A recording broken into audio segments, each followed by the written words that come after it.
जननीं शारदां देवीं रामकृष्णं जगद्गुरुं पादपद्मे तयोः श्रित्वा प्रणमामि मुहुर्मुहुः। শ্রী শ্রী ঠাকুর, শ্রী শ্রী মা স্বামীজি মহারাজকে জানাই ভূমিষ্ঠিত প্রণাম। পরম পূজনীয় মহারাজকে এবং পরম পূজনীয় মাতাজিদের জানাই আমার ভক্তিপূর্ণ প্রণাম এবং ভক্তমণ্ডলীকে জানাই আমার সশ্রদ্ধ প্রণাম। আজ বড় শুভ দিন, স্বামীজির পবিত্র জন্মতিথি। স্বামীজির মা ভুবনেশ্বরী দেবী বীরেশ্বর শিবকে পুজো করে তার কাছে প্রার্থনা করে এই পুত্রকে লাভ করেছিলেন।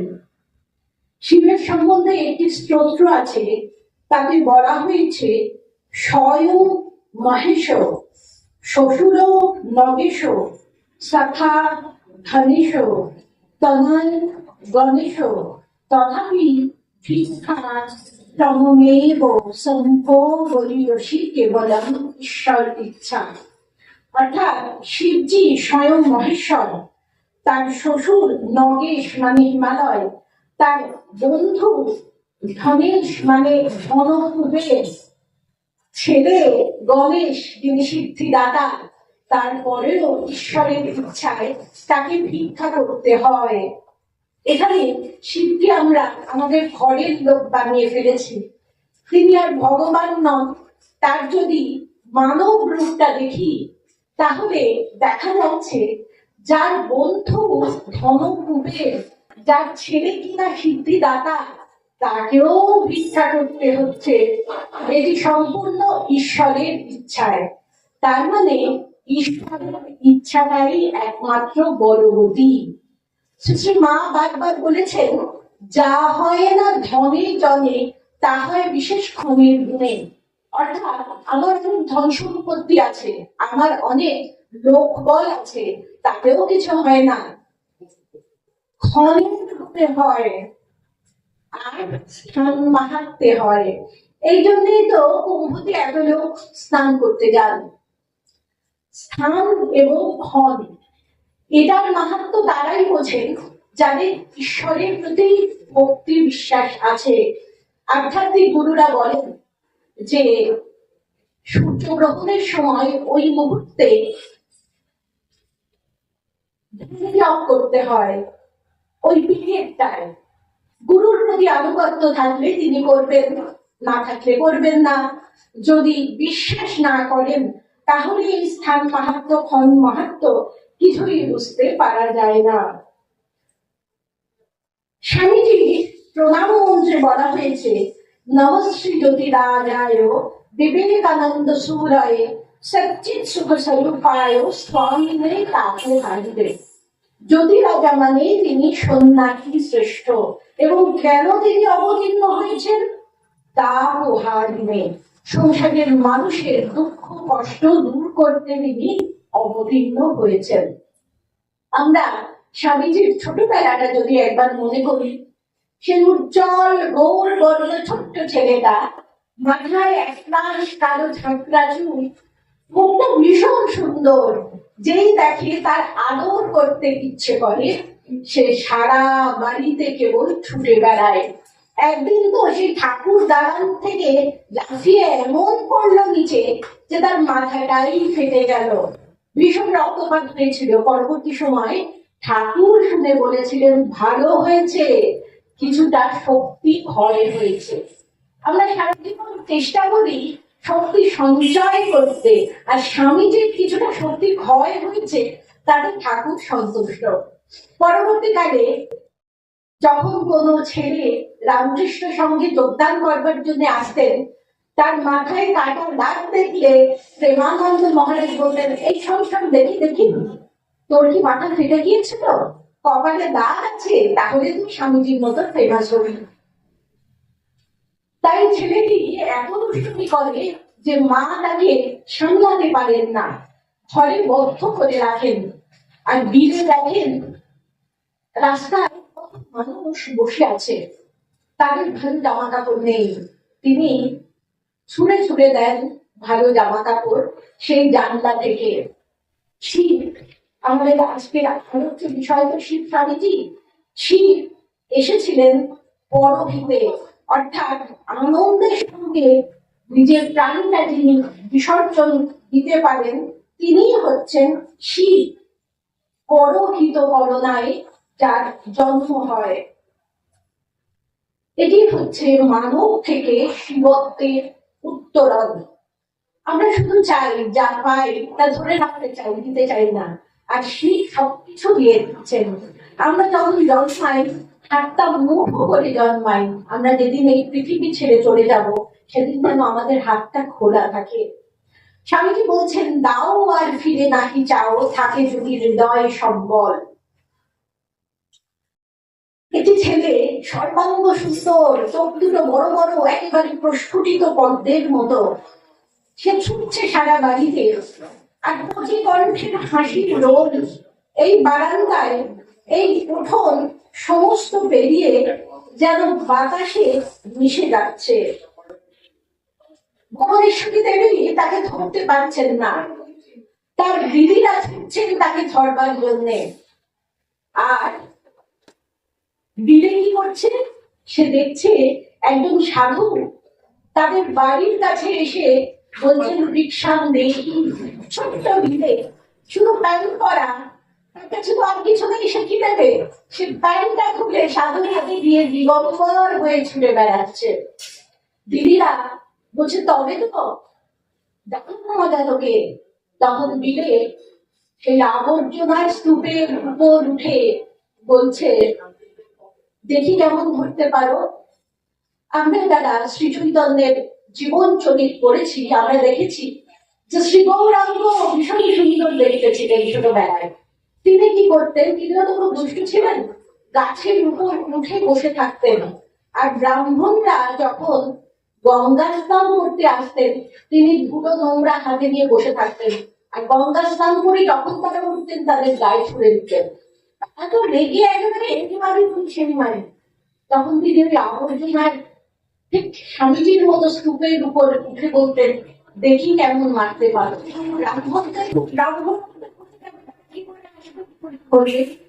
আসলে আত্মা ধরা ছোঁয়ার বাইরে এই বোধ নিয়ে তারা জন্মেছিলেন, কারণ তারা অবতার। করছে মিলে কিছুদিন স্নান করবে না, মা কোন রকমে তাকে ধরে ঘটি করে মাথায় জল ঢালেন আর বলেন, ওম নমঃ শিবায়, ওম নমঃ শিবায়, ওম নমঃ শিবায়। বিলেশ্বর শান্ত হয়ে যায়। যখন কিছুটা বড় হয়েছেন যুবক, খুব বন্ধুপ্রীতি ছিল, বন্ধুদের সঙ্গে ঘুরতেন, তাদের পিছনে লাগতেন, তাদের সঙ্গে গান গল্প করতেন। ছোট থেকেই একটা লিডারশিপ কোয়ালিটি। যখন ছোট ছিলেন কোটাল রাজা খেলতেন, প্রতিবার তিনি রাজা হতেন, আর বলতেন কোটালকে একে ধরে নিয়ে আসো, একে বেঁধে নিয়ে এসো, একে 10 ঘা বেত মারো। সব ছেলেরা তাকে রাজা বলেই মেনে নিল। তাই একদিন শ্রীরামকৃষ্ণের কাছে এসে একজন বলছে যে, আপনি যেমন নরেন নরেন করেন, জানেন নরেন নিষিদ্ধ মাংস খায়। তখনকার দিনে ব্রাহ্মণরা পাউরুটি খেতেন না, কারণ সেটা বিজাতীয় জিনিস, সারেবদের তৈরি। আর মুরগির মাংসকে বলতেন নিষিদ্ধ মাংস। তা এই বলাতে ঠাকুর রেগে গিয়ে বলেছিলেন, আর যদি এই কথা কইবি আমি তোর মুখ দর্শন করবো না। নরেনের উপর এত বিশ্বাস ঠাকুরের। তা ভগবান যদি আমাদের মুখটা করে, সে তখন তো পালাবার পথ পায় না। ঠাকুরের কাছে ভক্তরা আসতেন ফল মিষ্টি সবকিছু নিয়ে। শ্রীরামকৃষ্ণ সবার স্পর্শ করা দ্রব্য গ্রহণ করতে পারতেন না। তিনি অনেক সময় তার ত্যাগী সন্তানদের দিতেন না, কারণ এইসব জিনিসের সঙ্গে থাকতো তাদের বিষয় বাসনা। আমি তোমাকে দিচ্ছি, তার বদলে তুমি আমার সন্তানকে রোগমুক্ত করো। যেন কিছুটা দোকানদারি, আমি তোমায় দিচ্ছি, তুমি আমায় দাও। সেসব বিষয় বাসনা যুক্ত জিনিস যেমন ঠাকুর গ্রহণ করতেন না, তেমন তিনি ভক্তদেরও দিতেন না। ভক্তরা বুঝতে পারতেন না, তারা বলতেন, আপনি কেবল নরেন নরেন করেন। যে যা দেয় নরেনের জন্য তুলে রাখেন। কেন? আমরা কি বানের জলে ভেসে এসেছি? নরেনের জন্য তুলে রাখতেন, কারণ নরেনের মধ্যে জ্বলছে সবসময় জ্ঞানের অগ্নি। যা দেবে সঙ্গে সঙ্গে তা বশীভূত হয়ে যাবে। শ্রীরামকৃষ্ণ তার ত্যাগী সন্তানদের জন্য বেঁধে দিয়েছিলেন কে কটা রুটি খাবে। রাখাল খাবে 6টা, বাবুরাম 4টে, নরেন 15টা। কারণ যা কিছু দাও না কেন সেই অগ্নিতে ভস্মীভূত হয়ে যাবে। একটা সুন্দর গল্প আছে। ব্যাসদেব তিনি যমুনা নদীর তীরে বসে আছেন, আর গোপিনীরা এসে দেখছেন যে ঘাটে একটাও নৌকা নেই। ব্যাসদেবকে বলছেন, আপনি তো যোগী পুরুষ, আপনি বলুন মা যমুনাকে আমাদের জন্য পথ করে দিতে। ব্যাসদেব বলছেন, ঠিক আছে তা তো বলবো, কিন্তু তুমি কি দেবে, তোমরা কি দেবে তার বদলে আমাকে? তারা ক্ষীর, ননি যা কিছু প্রস্তুত করেছিলেন সেগুলো বিক্রি করার জন্য এসেছিলেন। যা কিছু অবশিষ্ট আছে ব্যাসদেবকে দিলেন। ব্যাসদেব প্রচুর খেলেন। খেয়ে বলছেন, আমি যদি কিছু না খেয়ে থাকি, হে যমুনা তুমি এদের রাস্তা করে দাও। যমুনা সরে গিয়ে রাস্তা করে দিলেন, আর গোপিনীরা সেই পথে চলে গেলেন। তারা ভাবতে ভাবতে যাচ্ছেন যে ব্যাসদেব এত খেয়েছেন, তারপরেও কি করে এটা সম্ভব হলো? আমরা যখন আশ্রমে গিয়ে প্রসাদ গ্রহণ করি, আমরা বলি ব্রহ্মার বধূ ব্রহ্ম কবির ব্রহ্মাগ্নু ব্রহ্মনামতম। অর্থাৎ আমি ব্রহ্ম, যেটি গ্রহণ করছে খাবারটা ব্রহ্ম, যে থালাতে আছে সেটি ব্রহ্ম, সবই ব্রহ্মময় জগৎ। অর্থাৎ আমার কোনো দেহ বুদ্ধি নেই। আমার যদি দেহ বুদ্ধি না থাকে, তাহলে আমি বলতেই পারি আমি কিছু খাইনি। দুটো জিনিসই আছে, একটা হচ্ছে জগৎ, আরেকটা হচ্ছে চৈতন্য। আপনি যখন জন্মগ্রহণ করলেন, নাম আর রূপকে মানতেই হবে। এই জগৎটা হচ্ছে নাম আর রূপ নিয়েই। জগৎ চৈতন্য থেকে সৃষ্টি, কিন্তু জগৎ পরিবর্তনশীল। আমরা নিজেকে মনে করি মাইন্ড বডি কমপ্লেক্স, কিন্তু যারা এটি বুঝেছে তারা মাইন্ড আর বডিটাকে জগৎ থেকে বাদ দিয়ে দেয়। বাকি কি রইল? বাকি রইল চৈতন্য। বিবেকানন্দ চৈতন্য স্বরূপ। ব্যাপারটা অনেকটা এইরকম, আপনি ধরুন কোন 20 তলা বিল্ডিং এ উঠেছেন, সেই 20 তলায় গিয়ে আপনি জানলা দিয়ে, জানলার কাছ দিয়ে নিচেরা দেখছেন মানুষ চলেছে, গাড়ি ঘোড়া চলেছে। এবার জানলা থেকে আপনি যে মুখটা সরিয়ে নিলেন, তখন কি কিচ্ছু নেই।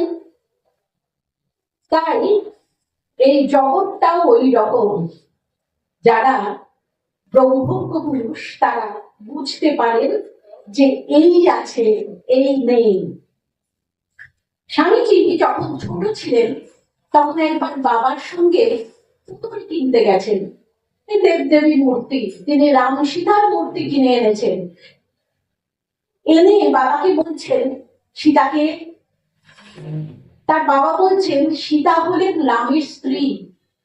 স্বামীজি বলছেন ওরা সংসার করে, তাহলে আমার ওদের নিয়ে কাজ নেই, ওই মূর্তি নিয়ে আমি খেলব না।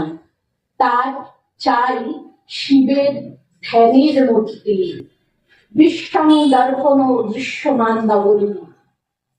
অনেক উঁচুতে উঠে জানলার কাছ দিয়ে আমি দেখছি লোকজন, গাড়ি ঘোড়া চলেছে। জানলা থেকে মুখটা সরিয়ে দিলে আর কিছু নেই। আমেরিকায় স্বামীজি বক্তৃতা দিতে গেছেন। তা যারা আয়োজক, যারা নিয়ে গেছেন, তারা বলেছেন যে আপনি একটু চেয়ারে বসুন, আমরা স্টেজ তৈরি করি, চেয়ার টেবিল ঠিক মতো রাখি, আপনাদের ডাকবো। তারপরে তারা বলছেন Swamiji please come, everything is ready. সামনে একটা আয়না আছে, স্বামীজি বারবার সেই আয়নার সামনে দাঁড়াচ্ছেন, আবার পিছনে চলে আসছেন, আবার আয়নার সামনে দাঁড়াচ্ছেন। তা যিনি তাকে আসতে বলেছেন, তিনি বলছেন Swamiji you are sufficiently handsome. মানে তিনি ভাবছেন যে স্বামীজি বোধহয় ভীষণ সৌন্দর্য সচেতন, বারবার আয়নার সামনে দাঁড়াচ্ছেন। স্বামীজি বলছেন আমি যে নিজেকেই খুঁজে পাচ্ছি না। আমি যদি নিজেকে খুঁজে না পাই, আমি বক্তৃতা দেবো কি বলে? আরেক দিনের ঘটনা, তিনি তখন হোটেলে আছেন, যে হোটেলে তিনি ছিলেন, সেই হোটেলের একজন কর্মী বলছেন যে আপনাদের স্বামীজি তো সাধক, কিন্তু তিনি ভীষণ সৌন্দর্য সচেতন। দেখছি একদিন কেবল আয়নার সামনে দাঁড়াচ্ছেন, সরে যাচ্ছেন, আবার সে আয়নার সামনে দাঁড়াচ্ছেন। একজন তাকে জিজ্ঞাসা করছিলেন যে হোটেলের কর্মী এইরকম ভাবে বলছিল। স্বামীজি বলছেন, আসলে কি জানিস, সেদিন আমি মাথাটাই খুঁজে পাচ্ছিলাম না, তাহলে পাগড়িটা আমি পরবো কি করে? কোন দেহ বোধই ছিল না। একদিন গিরিশ ঘোষ আর স্বামীজি গেছেন দক্ষিণেশ্বরে, ঠাকুর পাঠিয়েছেন তাকে পঞ্চবটিতে ধ্যান করতে। প্রচন্ড মশা। কিছুক্ষণ পরে গিরিশ ঘোষ উঠে বলছেন, এখানে কি ধ্যান করা যায়? দেখি তো নরেন কি করছে। নরেনকে চেনা যাচ্ছে না, সারা গায়ে মশা, এমন বসেছে মনে হচ্ছে যেন তাকে একেবারে একটা কালো কম্বলের আবরণে ঢেকে দেওয়া হয়েছে। কিন্তু তিনি ধ্যানস্থ। সেই জন্য ঠাকুর যেদিন প্রথম দেখেছিলেন তাকে, ঠাকুর তো ভেতরটা দেখতে পারতেন যে এই ছেলে এত রূপ, সম্ভ্রান্ত বংশীয়, এত পড়াশোনা, কিন্তু এর কোনো দেহ বোধ নেই। ঠাকুরের নিজেরও বাবু কালচার চলছে। সেই সময় এমন একটি যুবক তিনি মুখে দাঁড়িয়েছিলেন। পরবর্তী সময়ে হাঁটু গেড়ে বসে বলছেন, জানি প্রভু জানি, তুমি নররূপী নারায়ণ, জীবের দুঃখ দূর করতে তুমি এসেছো। নরেন বলছেন, এই কোন পাগলের পাল্লায় পড়লাম? আমি তো সিমলার নরেন দত্ত, বিশ্বনাথ দত্তের ছেলে। আর কি পাগলের মতো বলছে সব আমাকে। দুটি শব্দ চলে, একটা রিলিজিয়াস, একটা স্পিরিচুয়াল। রিলিজিয়াস বলতে এখন বোঝানো হয় বিধি বাজিও যে পুজো। রবীন্দ্রনাথ বলছেন, তোমার পূজার ছলে তোমায় ভুলে থাকি, মানে যেখানে শুধু আড়ম্বর, মনের সঙ্গে যোগাযোগ নেই। আর স্পিরিচুয়াল মানে আধ্যাত্মিকতা। খুব ভীষণ সোজা করে দিয়েছেন এই স্পিরিচুয়ালিটিকে। সত্য কথা বলবে, সত্য কথা করলেই তপস্যা, না বলে কারোর কোনো জিনিস নেবে না, এবং মন মুখ এক হবে, কথা দিয়ে কথা রাখতে হবে। ঠিক কথা দিয়ে কথা রেখেছিলেন। আরেকটা মজার গল্প বলি। চন্দ্র তিনি নিজেকে রাজা মনে করতেন। আগেকার দিনে রাজা রাজারা কোন রাজার মেয়েকে বিয়ে করলে তার যতগুলো বোন আছে সবাইকে বিয়ে করত। কারণ অন্য বোনগুলোর সঙ্গে যদি অন্য লোকের বিয়ে হয়, শ্বশুর বাড়িতে যদি অন্য জামাইরা প্রবেশ করে, তাহলে তাদের মধ্যে দ্বন্দ্ব শুরু হয়ে যায়। তার চন্দ্রের 27 জন, চন্দ্র যাকে বিয়ে করেছিলেন তার 27 জন বোন, 27 সিস্টার, চন্দ্র সবাইকেই বিয়ে করে নিয়েছিলেন। এই বিয়ের পিছনে একটা শর্ত আছে, তুমি প্রত্যেকটা বউকে ইকুয়ালি ভালোবাসবে, সমানভাবে ভালোবাসবে। কিন্তু মুশকিলটা তখনই হলো যখন চন্দ্র রোহিণীকে একটু বেশি ভালোবেসে ফেললো। বাকি 26 জন বোন এসে দক্ষের কাছে নালিশ করলো। দক্ষতা ভীষণ রেগে গেল চন্দ্রের উপর। সে দক্ষ তখন চন্দ্রকে অভিশাপ দিল, তোমার রূপ আর থাকবে না, ক্ষয় প্রাপ্ত হবে। চন্দ্র এসে তখন শিবের কাছে আশ্রয় দিল যে আমাকে বাঁচাও, আমি ক্ষয় হতে হতে শেষ হয়ে যাচ্ছি। আর শিবের প্রকৃতি এই, শিবের কাছে যেই আশ্রয় চায় শিব আশ্রয় দেন, সে ভূত প্রেত যেই হোক না কেন। শিবের এটাই কথা, আমার কাছে আশ্রয় চাইলে আশ্রয় পাবে।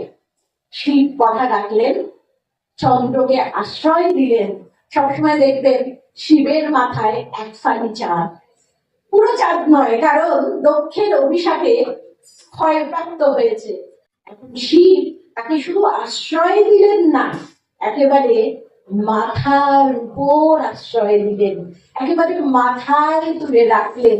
এই হচ্ছে শিবের গুণ। স্বামীজি যখন কলেজে পড়েন তখন তার বন্ধু হরিদাস, সে খুব গরিব ছিল, ফিস দিতে পারেনি, 1 বছর ফিস তার বাকি। তাকে বলা হয়েছে তুমি পরীক্ষায় বসতে পারবে না। তা নরেন্দ্রনাথ বলেছেন যে তুই চিন্তা করিস না, আমি একটা ব্যবস্থা করবো। তা সে অ্যাকাউন্টস ডিপার্টমেন্টের ক্লার্ক, তার নাম রাজকুমার বাবু বৃদ্ধ, তাকে গিয়ে খুব রিকোয়েস্ট করছে যে দেখুন 50% ফিজ আপনি মকুব করে দিন আর 50% স্টাইপেন্ড দিন। এরকম তো হয়, যারা বুদ্ধিমান ছেলে ভালো রেজাল্ট তাদের তো দেওয়া হয়। কিন্তু রাজকুমার তাকে হেঁকিয়ে দিল নরেন্দ্রনাথকে, যা বেশি দেখামি করতে আসিস না। তা খুব হতাশ হয়ে গেছে বন্ধু হরিদাস। তখন স্বামীজিও ছাড়ার মাত্র নয়, তিনি তো কথা দিয়ে কথা রাখবেন। তিনি খবর পেয়েছেন যে এই রাজকুমার খেদোর কাছে একটা গাঁজার আড্ডায় যায়, তিনি তককে তককে আছেন। একদিন যেই রাজকুমার বেরিয়েছেন, সেই গলি দিয়ে স্বামীজি পটাশ করে ধরেছেন, হ্যাঁ কলেজে খুব দেখাও তুমি স্ট্রিক্ট, আর কলেজের পরে তুমি যাও গাঁজার আড্ডায়, আজ গিয়ে আমি প্রিন্সিপালকে কাজই বলবো, দেখি তোমার চাকরি থেকে থাকে। তো রাজকুমার তো ভয় পেয়ে এই তোর সাথে পায়ে ধরছি, তুই এমন কাজটি করিস না, তুই যা বলবি আমি করবো। বলে তাহলে হরিদাসের ফিস তুমি মকুব করবে। যখন সমুদ্র মন্থন হয়েছিল তখন অমৃতের সঙ্গে গরলও উঠেছিল। অমৃত ভাণ্ড নিয়ে দেবতারা কারাকারি শুরু করে দিয়েছিলেন, কিন্তু গরল পান করার শক্তি কারোর নেই, শুধু দেবাদিদেব মহাদেব ছাড়া। তিনি কণ্ঠে গরল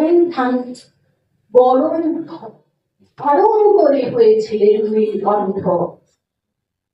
এই যে সমুদ্র মন্থন, এটা কিন্তু সিম্বলিক, প্রতীকী, এটা হচ্ছে প্রতীকী, সিম্বলিক, এটা একটা প্রতীক মাত্র, প্রতীকী। আসলে সমুদ্র মন্থন হচ্ছে আমাদের মনটাকে মন্থন করা। কিভাবে মনটাকে মন্থন করা যায়? মনের গতি হলো ঢেউয়ের মতো, কখনো ওঠে কখনো নামে। মাতা ঠাকুরনী বলেছেন, মন তো নয় মত্ত হস্তি, হাওয়ার সাথে ছোটে।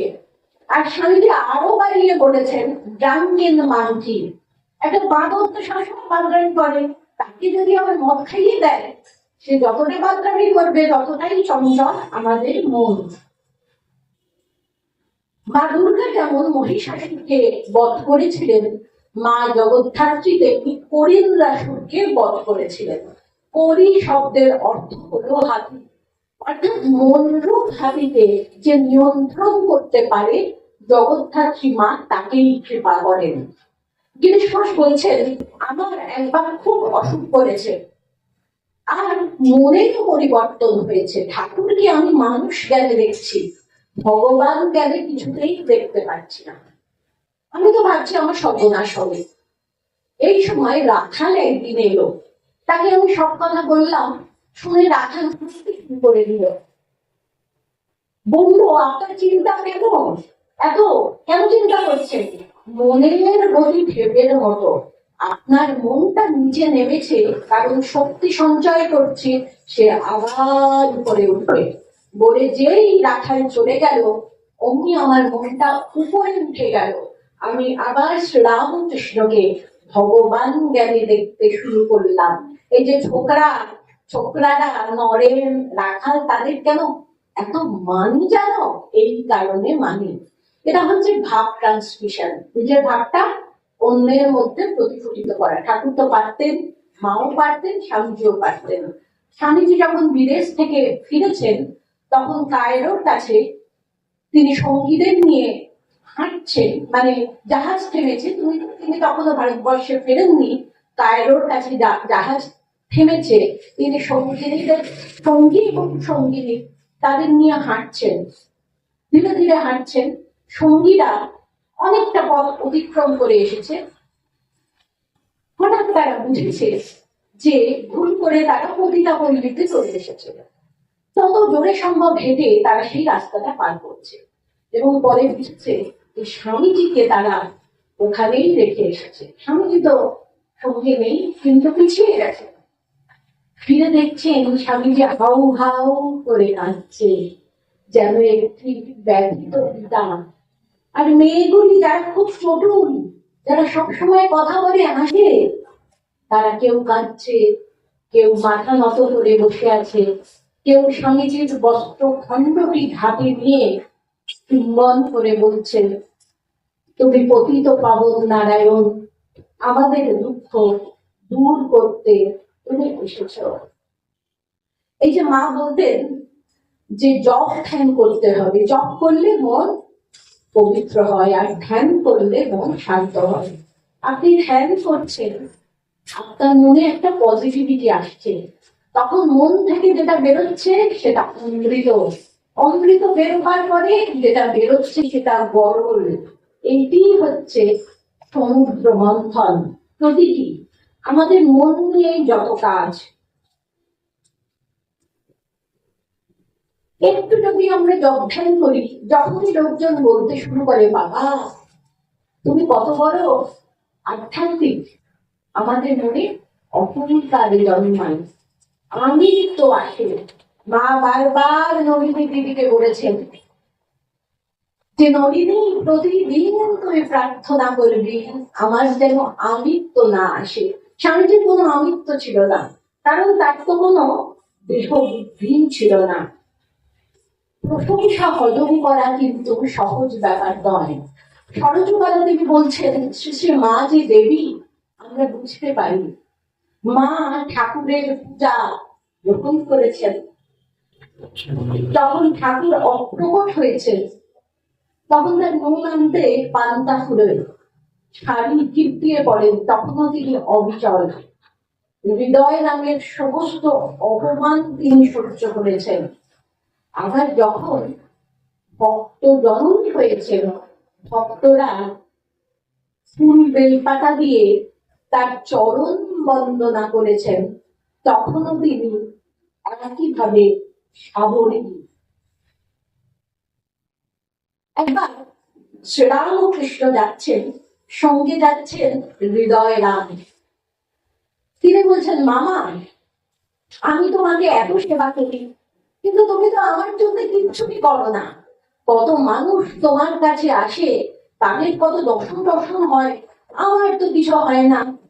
তখন শ্রীরামকৃষ্ণ বলেছিলেন ঠিক আছে হবে। তারপরে হৃদয় নাম দেখছে যে তার শরীর থেকে আলো বেরিয়ে সারাটা পথ আলোকিত হচ্ছে, এবং শ্রীরামকৃষ্ণের শরীর থেকেও আলো বেরিয়ে সারাটা পথ আলোকিত হয়েছে। তখন হৃদয়ের মামাটা আমার সব ভুলে গেছে, বলছে ওরে রামকৃষ্ণ আমরা সাধারণ লোক নই, চল গিয়ে জগৎ উদ্ধার করি। এটি হচ্ছে অমিত্ব। খুব রেগে গেছেন, তার সেই গ্রাম্য ভাষায় বলছেন শালা চুপ করে থাক। স্বামীজির কোনো আমিত্ব ছিল না, কারণ তার কোনো দেহবোধই ছিল না। মা বলছেন যে আমিত্ব এলে ভগবানেরও পতন হবে। একজন গুরু আর তার শিষ্য চলেছেন দেশ থেকে দেশান্তরে, দেখছেন সামনে একটা বড় নদী, না আছে নৌকো না আছে মাঝি। গুরু চিন্তায় পড়লেন, কিন্তু শিষ্য ভাবছেন যে গুরু কৃপায় এই ভবসাগর পার হওয়া যায়, এটা তো একটা নদী। জয় গুরুদেব বলে ঝাঁপিয়ে পড়লেন এবং সহজে নদী পার করে চলে গেলেন।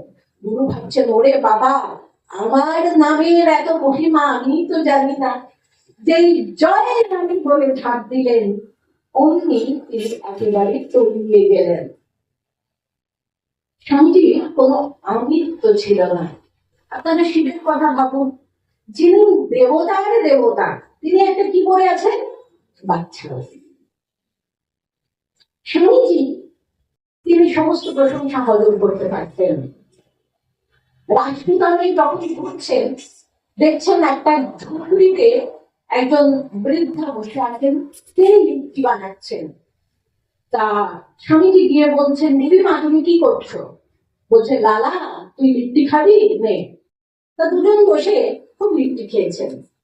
তারপর বিশ্ব বরেণ্য স্বামীজি যখন অজিত সিং এর আমন্ত্রণে এসেছেন, রাজপ্রাসাদে আসছেন, মানে রাজপ্রাসাদে উঠেছেন, তখন তিনি সেই বুড়ি মাকেই খুঁজছেন। দেখুন, তিনি তখন বিশ্ব বরেণ্য স্বামীজি, তিনি অজিত সিং এর নিমন্ত্রণে এসে রাজপ্রাসাদে উঠেছেন, কিন্তু তিনি ভুলে যাননি সেই বুড়ি মাকে। যখন তিনি কপট দর্শন্য ছিলেন, তখন তিনি সেই বুড়ি মা লালা লালা বলে নিজের সন্তানের মতো ভালোবেসে তাকে লিখতে খাইয়েছিলেন। তিনি আবার গেছেন, বুড়িমা বলছেন, লালা তুই আজকে কোথায় শুনিস? বলছে, এই তো আমি বিভিন্ন জায়গায় ঘুরে তোমার কাছে এসেছি, লিখতে দাও। তারপর বলছেন, আচ্ছা বুড়িমা, যে রাজপ্রাসাদে এত আলোটালো কেন গো, কি হচ্ছে? বুড়িমা বলছে, রোমা তুই জানিস না, রাজার বীরু এসছে, অনেক বড় সাধু, তাই এসব হচ্ছে। তাই নাকি? চলো তো একবার দেখে আসি। তখন বুড়িমা বলছে, না না, যেতে হবে না, আমরা গরিব লোক, দেখতে দেবে না। স্বামী বলছেন, না চলবেই না, একবার দেখি। তা স্বামীজির সঙ্গে এই বুড়িমা এসছেন, তাকেও তারা খুব সঠিকভাবে নিয়ে গেলেন। তখন বুড়িমা তো অবাক যে আমার লালা সে কিনা এই অজিত সিং রাজার গুরু।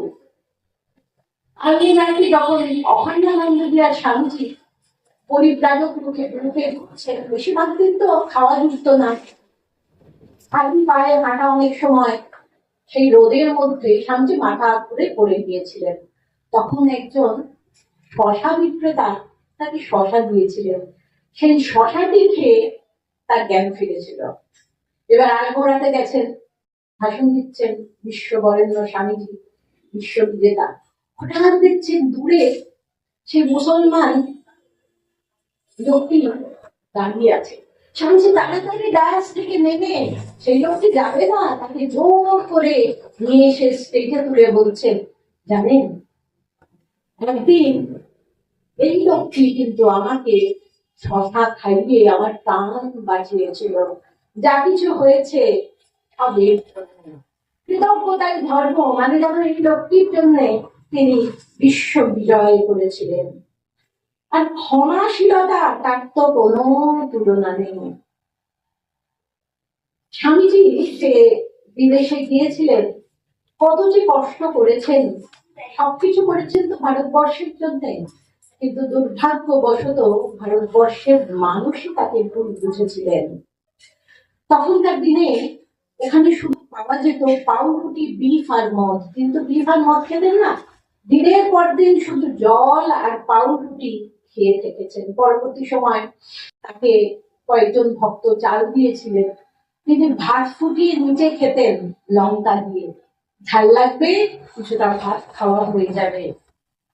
আমরা কোনোদিন ভাবতে পারি শীতের দেশ, কোট প্যান্ট পরে তো থাকতেই হবে, আর ভারতবর্ষের মানুষ ইচ্ছা করে নিন্দা করে কি বলল, বিবেকানন্দ খারাপ, বিবেকানন্দ ঘড়ি। গুরু ভাইরা পর্যন্ত ভুল বুঝেছিল যে তুমি তো শ্রীরামকৃষ্ণের নাম উল্লেখ করনি, শ্রীরামকৃষ্ণের জন্য সবকিছু, কেবল তুমি ভারতবর্ষ ভারতবর্ষ বলেছ। এমনকি নিন্দুকরা বিদেশে যাদের বাড়ি তিনি থাকতেন, তাদের বাড়িতে চিঠি লিখল যে বিবেকানন্দ চরিত্রহীন, নিচু জাত, ব্রাহ্মণ নয়, তাকে আপনারা আশ্রয় দেবেন না।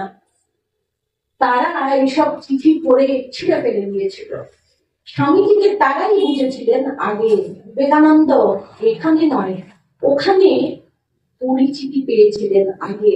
আর যখন তিনি পরিব্রাজক রূপে ঘুরছেন, তখন কিছুটা পরিচিতি তার হয়েছিল দক্ষিণ ভারতের। ভারতবাসী এও বলতে ছাড়েনি যে উনি আসলে বিবেকানন্দ নন, বিবিধ আনন্দ। যারা বিবেকানন্দকে ভালোবাসতেন তারা ভীষণ রেগে গিয়েছিলেন, বলছে, স্বামীজি আপনি উত্তর দেন না কেন? এত লোক এত কথা বলছে, আপনি প্রতিবাদ করতে পারেন না? একটা উত্তরেই তো সবকিছু চুপ হয়ে যেতে পারে, থেমে যেতে পারে। তখন স্বামীজি সেই মহাবাক্যটি বলেছিলেন C I am Swami Vivekananda, either you have to praise me or you have to criticize me, but you cannot ignore me. কি অপূর্ব কথা! আমি স্বামী বিবেকানন্দ, তুমি আমায় প্রশংসা করতে পারো বা নিন্দে করতে পারো, কিন্তু তুমি আমাকে অবজ্ঞা করতে পারো না। কারণ পৃথিবীতে স্বামীজি একজনই, স্বামীজিকে বোঝবার জন্য আরেকটি স্বামীজির প্রয়োজন। আর তার যে ক্ষমাশীলতা ভাবলে আমাদের অবাক হতে হয়। এই যে আনন্দবাজার গ্রুপ, তারা একটা বই লিখেছিল, তাতে তারা লিখেছে যে নিন্দুকেরা আমেরিকার একজন মহিলাকে, সেই মহিলাটি বিবেকানন্দেরই শিষ্য বা শিষ্যা, গাড়ি ভাড়া দিয়ে নিয়ে এসেছিল বিবেকানন্দের বিরুদ্ধে বলবার জন্য। তার মাথায় একটু গন্ডগোল ছিল, তাই তাকে অস্ত্র হিসাবে কাজ করতে সুবিধা হয়েছিল। এই মহিলাটি সব জায়গায় গিয়ে বক্তৃতা দিত আর বিবেকানন্দের সম্বন্ধে যা খুশি তাই বলতো। শঙ্কর প্রসাদ বসুর বইতেও তাই লেখা আছে। এই খবর স্বামীজি যখন পেলেন, তিনি বেলুড় মঠে অসুস্থ। এই খবরটা তার কানে এলো, তিনি কি করলেন, শরৎ মহারাজকে ডেকে বললেন, ও আমার মেয়ে এত দূরে এই দেশে এসেছে, ওদের এইরকম থাকা খাওয়ার অভ্যেস নেই, তুমি গিয়ে ওর বক্তৃতা হয়ে গেলে ওকে নিয়ে গিয়ে ভালো হোটেলে রেখে ভালো খাবার খাওয়াবার ব্যবস্থা করো। শরৎ মহারাজ তিনি একেবারে নেতার আদেশ অক্ষরে অক্ষরে পালন করতেন। যেখানে গিয়ে এই মহিলা বক্তৃতা দিত, বিবেকানন্দের নামে যা খুশি তাই বলতো, অপবাদ দিত, শরৎ মহারাজ যেখানে লেকচার হচ্ছে সেই মঞ্চের পাশে অপেক্ষা করতেন। লেকচারটি শেষ হলো, সেই মহিলাকে নিয়ে গিয়ে ভালো হোটেলে রাখতেন, ভালো খাবার খাওয়াতেন। কলকাতায় একজন সাংবাদিক, খুব পাওয়ারফুল এডিটার, তিনি খুব রেগে গিয়ে বলেছিলেন স্বামীজিকে, একবার বলুন এই মহিলাকে আমরা বঙ্গোপসাগরে ছুঁড়ে ফেলে দেবো, ওর কি ক্ষমতা ভারতবর্ষে এসে বিবেকানন্দের এগেন্স্টে বলে, নরেন্দ্রনাথের শহরে এসে নরেন্দ্রনাথের নামে অপমান করে, নরেন্দ্রনাথের বিরুদ্ধে বলে। তখন জানেন স্বামীজি কি বলেছিলেন, ও আমার মেয়ে, ও দোষ করলেও আমার ক্ষমা সবসময় ওর প্রতি রয়েছে। এই হচ্ছে বিবেকানন্দের ক্ষমা। শিব অত্যন্ত সরল ছিলেন। একবার কি হয়েছে, আর শিব আশুতোষ ভীষণ সহজে তিনি সন্তুষ্ট হয়ে যান।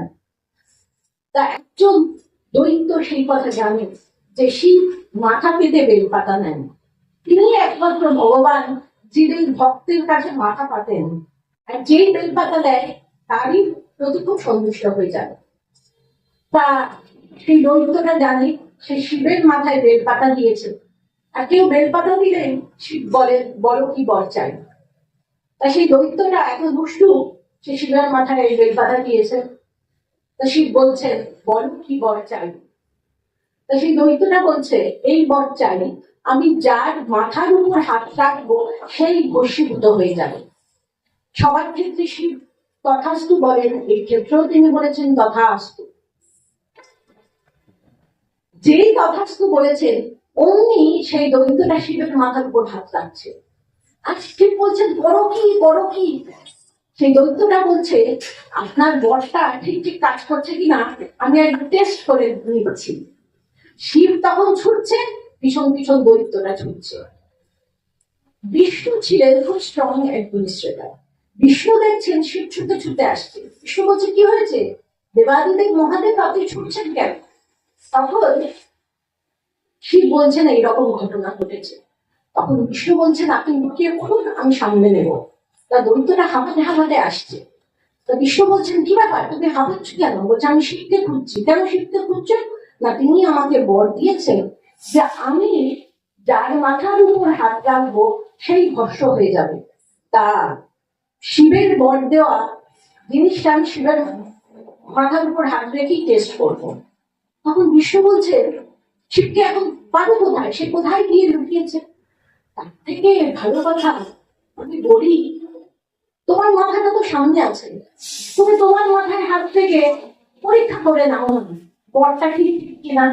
আর দৈত্য যেই রাখলো নিজের মাথার উপর হাত, অমনি সে ভস্মীভূত হয়ে গেল। এই সরলতা হল শিবের। স্বামীজির ক্ষেত্রে আমরা দেখি, তখনও রামকৃষ্ণ সংঘ গঠিত হয়নি। প্রেমানন্দ মহারাজের মা আটপুরে সবাইকে নিমন্ত্রণ করেছেন। তো ত্যাগী সন্তানরা আগে গিয়ে পৌঁছেছেন। এরপরে মাতা ঠাকুরানী গেছেন সঙ্গিনীদের নিয়ে। তা আগেকার দিনে মানুষ কোথাও গেলে না সমস্ত জামা কাপড় হোলডালে করে নিয়ে যেত। হোলডালটা হচ্ছে একটা বড় বস্তা নিয়ে, তা মা নেমেছেন, তারপরে হোলডালটা নেমেছে। স্বামীজি মাতা ঠাকুরানীকে দেখে এত খুশি হয়ে গেছেন, তিনি সেই হোলডালের ওপর চড়ে হ্যাক হ্যাক হ্যাক হ্যাক করছেন, ঘোড়া ছুটাচ্ছেন। বাড়িতে ছোট বাচ্চারা কি করে, একজন বড় লোককে পাকড়াও করে, তার কাঁধে চড়ে হ্যাক হ্যাক হ্যাক হ্যাক করে যেন সে ঘোড়া ছোটাচ্ছে, ঠিক সেইভাবে হোলডালের ওপর বসে Swamiji hack hack hack hack করে ঘোড়াকে দৌড় করাচ্ছেন। মাথা দেখে তো মানে একেবারে মেয়ে সে দুটি। আরেকবার স্বামীজি বিদেশ থেকে ফিরেছেন, কোট প্যান্ট টাই পরা। তখন গুরু ভাইরা দুপুরের আহার করছেন, প্রসাদ নিতে বসেছেন। তা স্বভাবতই বাইরের গেটটা বন্ধ হয়ে গেছে। স্বামীজি কি করলেন, মেন গেটটা টপকে ঢুকলেন। আর সব গুরু ভাইরা ভীষণ ভয় পেয়ে গেছে যে একজন সাহেব সে কিনা মেন গেট টপকে ভিতরে ঢুকে পড়েছে। ব্যাস, আমি কি আনন্দ!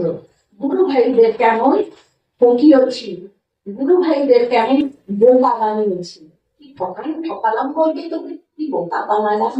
এমন সরলতা। গিরিশ ঘোষ তিনি একটা সুন্দর গান রচনা করেছিলেন, অসীম চাও আমার মনের ভ্রম, বম বম বম বম বম, অসীম চাও আমার মনের ভ্রম, তোমা বিনে হয়ে আছি বাঁশবাগানের কানা ডোম, অসীম চাও আমার মনের ভ্রম।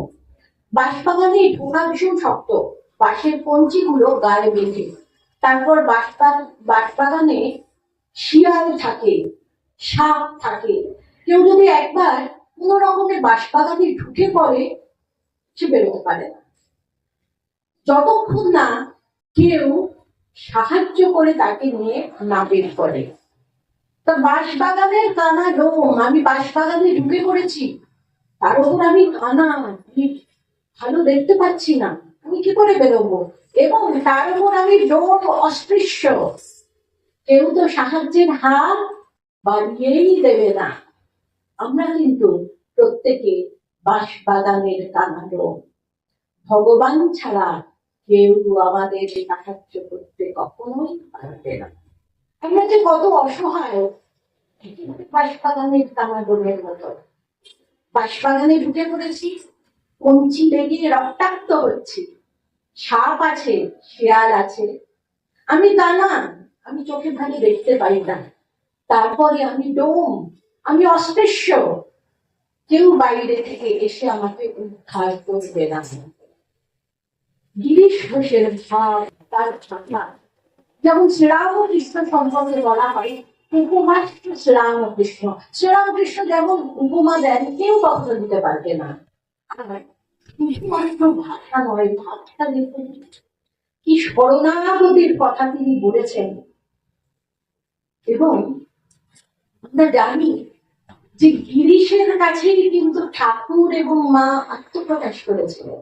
একবার মনে করেনি সেই ঘটনা। 1886 সালের 1 জানুয়ারি কাশীপুরে ঠাকুর অন্তিম শয্যায়। সেদিন ঠাকুরের শরীরটা অন্য দিনের তুলনায় একটু ভালো, তিনি দোতলা থেকে নিচে নেমে এসছেন। সেদিন অনেক ভক্ত সমবেত হয়েছেন।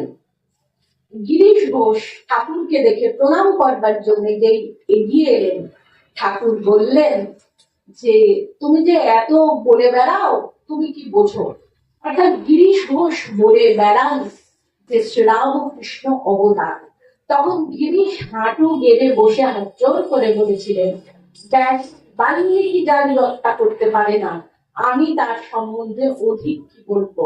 অর্থাৎ রামায়ণ মহাভারত রচয়িতা যার সম্বন্ধে ইতি টানতে পারে না, আমি কি বলবো।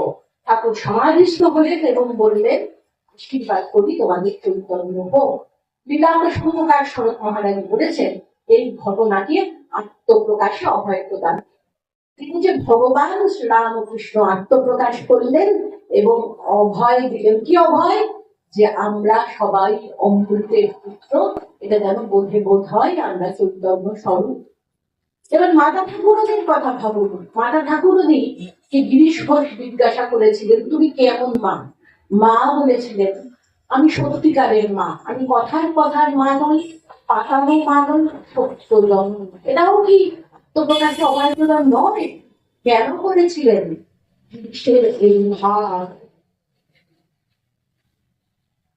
স্বামীজি বলেছেন, আমি Swami Vivekananda, my special object of worship is the poor downtrodden illiterate. যারা অজ্ঞ, যারা অশিক্ষিত, যারা দরিদ্র, তারাই আমার ভগবান। শ্রীরামকৃষ্ণ বলেছিলেন, যেদিন ও নিজের স্বরূপ বুঝতে পারবে সেদিন আর থাকবে না। স্বামীজি যখন অমরনাথে গিয়েছিলেন তখন বলছেন, আমি দেখলাম শিব আমার কাঁধে চড়ে বসে আছে, আর নামলো না। অর্থাৎ স্বস্বরূপ তিনি টের পেয়ে গেছেন, আর তিনি এই পৃথিবীতে স্থূল শরীরে থাকবেন না। ভাবুন, আমরা মহামায়ার মায়াতে বদ্ধ হতে চাই না, তাই কত সাধনা, তপস্যা, একাধিকবার জন্মগ্রহণ। আর স্বামীজির ক্ষেত্রে ঠাকুর কি বলছেন, যে ওর মধ্যে মায়াকে ঢোকাতে হবে, না হলে ওকে রাখা যাবে না, ও নির্বিকল্প সমাধিতে ভূত হয়ে থাকবে।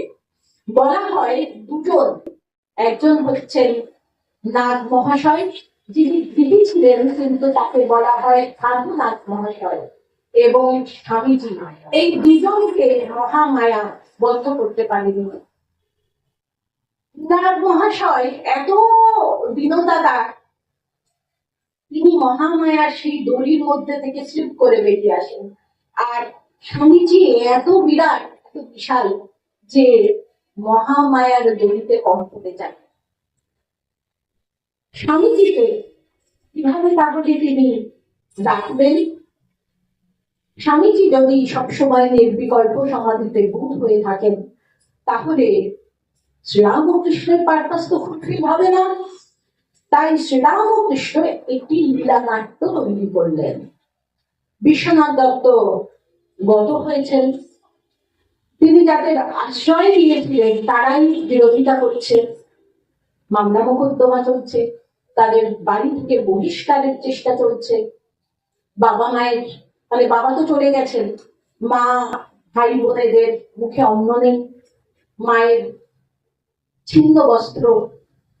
তিনি প্রতিদিন কলের জল খেয়ে বলেন, আমি বন্ধুর বাড়িতে খেয়ে এসেছি, যাতে মা অন্তত সেদিনের জন্য খেতে পান। মা ছেলে মেয়েদের দিয়ে দিচ্ছেন, তিনি দেখছেন ভুবনেশ্বরী দেবী দিনের পর দিন না খেয়ে থাকছেন।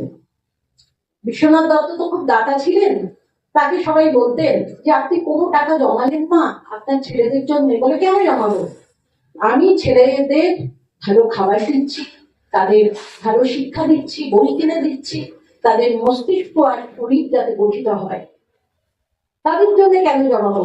যাদের কিচ্ছু নেই, দরিদ্র, তাদের আশ্রয় দিচ্ছি, তাদেরকে দেখবে। তো যাই হোক, এইরকম অবস্থা যখন নরেন্দ্রনাথ এসে ঠাকুরকে বললেন যে আপনি আপনার মাকে বলে আমার একটা ব্যবস্থা করে দিন, কাজ করবেন।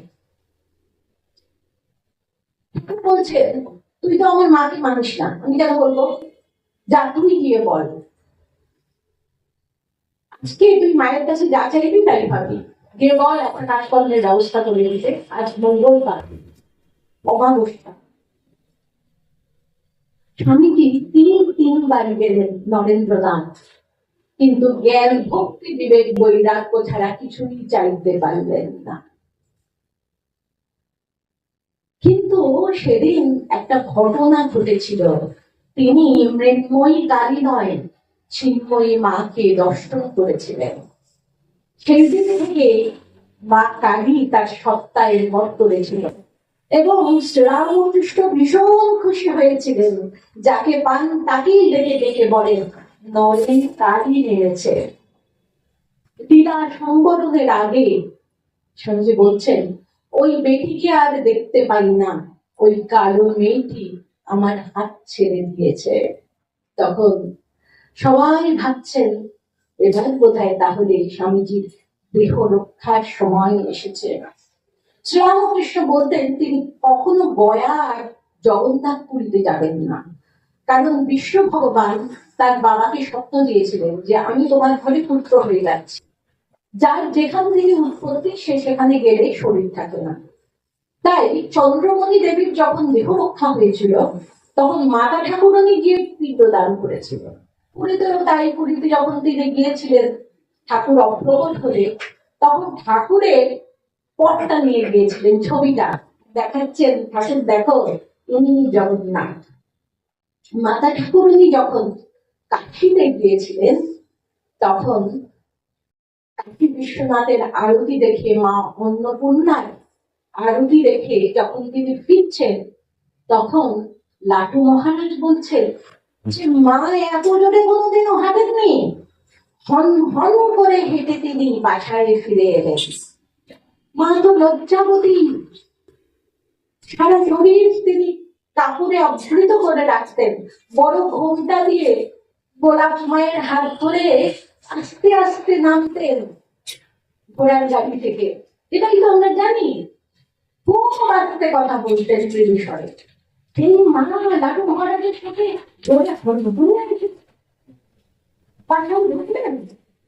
কারোর সঙ্গে কথা বললেন না। গোলাপ মা বলছেন সারা রাত তিনি ধ্যান করেছিলেন আর ভোরবেলা উঠে বলেছিলেন ঠাকুর মন্দির থেকে আমার হাত ধরে বের করে নিয়ে এলেন সদরী। কারণ মা স্বয়ং অন্নপূর্ণা, তার স্বস্বরূপ মনে পড়ে গেলে শরীরটা আর থাকবে না। ঠাকুর এবং মা কামার পুকুরে, মা তখন কিশোরী, ঠাকুর সেই গ্রাম্য মহিলাদের সামনে ঈশ্বরীয় প্রসঙ্গ আলোচনা করতেন আর সারদা ঘুমিয়ে পড়তেন। ঠাকুর বলতেন আর সব গ্রাম্য মেয়েরা বলতো এত ভালো কথা শুনলনি, ঘুমিয়ে পড়লো। তখন ঠাকুর বলতেন ওকে দেখোনি, ওইসব শুনলে কি আর থাকবে, অর্থাৎ স্বরূপ মনে পড়লে কি আর থাকবে। সেই রকম যখন অমরনাথকে তিনি দেখলেন তার কাঁধে শিব চড়ে বসে আছে, তিনি বুঝতে পারলেন যে এবার তার বিদায় সংবরণের সময় এসেছে। এই স্বামীজিকে আমরা অন্তরের অন্তঃস্থল থেকে মুহুর্মুহু প্রদান জানিয়ে সেই প্রদান জানিয়ে